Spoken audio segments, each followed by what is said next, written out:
এই মোদির ষড়যন্ত্রে বাংলাদেশে আয়নাঘর তৈরি হয়েছিল, বাংলাদেশে গুম ঘর তৈরি হয়েছিল, বাংলাদেশে অসংখ্য নিরীহ নিরপরাধ মানুষদেরকে হত্যা করেছিল, ঠিক কিনা জোরে বলে।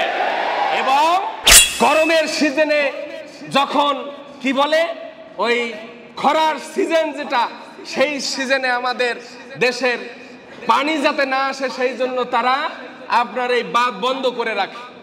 আবার যখন বৃষ্টির সিজন আসে তখন তারা এই বাঁধ খুলে দিয়ে আমাদেরকে পানির মধ্যে চুবায়া মারে, ঠিক কিনা বলেন। যে পদ্মার পারে আপনারা দেখবেন খরার সিজনে আপনারা আঙ্গুল দিয়া মাইফা দেখেন যে পানি বাড়ে না কমে, দেখবেন খালি কমতেই আছে কমতেই আছে। তার মানে আমাদেরকে মরুভূমির মধ্যে রাখতে চায়। আবার এখন পানি ছেড়ে দিয়েছে, আমাদের দেশের অসংখ্য মানুষগুলো পানির সাথে ভেসে যাচ্ছে। এই জন্য আমি সরকার প্লাস যারা এই আন্তর্জাতিক মহলের প্রতি দাবি জানাবো, অনতি বিলম্বে এই নীতি থেকে আমাদেরকে বের হয়ে আসা লাগবে এবং ফারাক্কার উপরে আরেকটি বাঁধ নির্মাণ করে আমাদের দেশের মানুষদের সুরক্ষা নিশ্চিত করতে হবে। এজন্য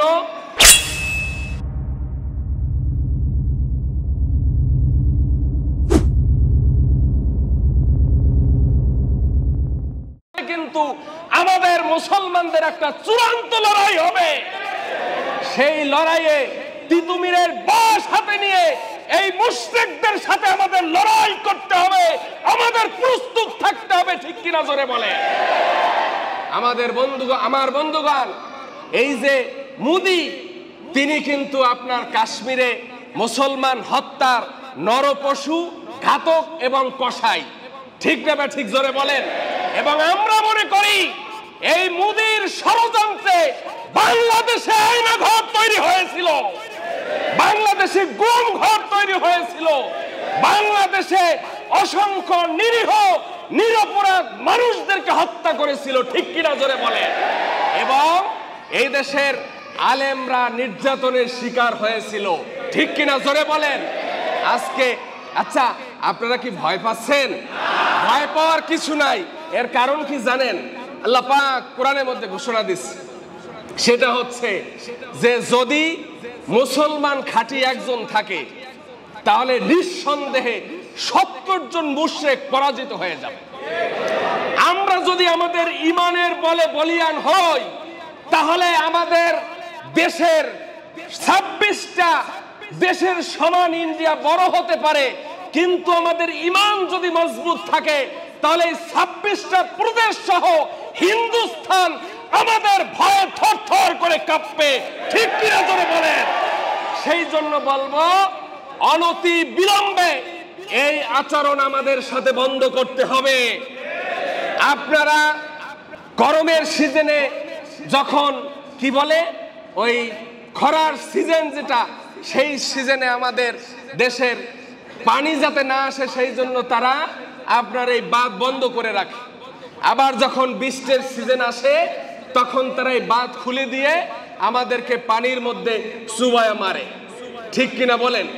যে পদ্মার পারে আপনারা দেখবেন খরার সিজনে আপনারা আঙ্গুল দিয়া মাইফা দেখেন যে পানি বাড়ে না কমে, দেখবেন খালি কমতেই আছে কমতেই আছে। তার মানে আমাদেরকে মরুভূমির মধ্যে রাখতে চায়। আবার এখন পানি ছেড়ে দিয়েছে, আমাদের দেশের অসংখ্য মানুষগুলো পানির সাথে ভেসে যাচ্ছে। এই জন্য আমি সরকার প্লাস যারা এই আন্তর্জাতিক মহলের প্রতি দাবি জানাবো, অনতি বিলম্বে এই নীতি থেকে আমাদেরকে বের হয়ে আসা লাগবে এবং ফারাক্কার উপরে আরেকটি বাঁধ নির্মাণ করে আমাদের দেশের মানুষদের সুরক্ষা নিশ্চিত করতে হবে। এজন্য যদি প্রয়োজন হয় তাহলে বাংলাদেশের মানুষ সহযোগিতা করবে, ঠিক না বা ঠিক। ইতিমধ্যে সারা দুনিয়া থেকে এই আওয়াজ আসছে, অনতি বিলম্বে কালক্ষেপণ না করে, মানুষ হত্যা না করে। এখনো কিন্তু মানুষ হত্যা চলছে। কিভাবে? দেখলাম যে লাশ চলে যাচ্ছে, কোনো ওয়ারিশ নাই, শিশু চলে যাচ্ছে, কোনো বাপ মা নাই, মহিষের পাল যাচ্ছে, কোনো রাখাল নাই, বিড়াল চলে যাচ্ছে, কোন গৃহ থেকে আসছে বোঝা যায় না। সুতরাং এগুলোর আত্মচিৎকার আছে না নাই? এগুলোর অভিশাপ এক সময় লাগবে নাকি লাগবে না?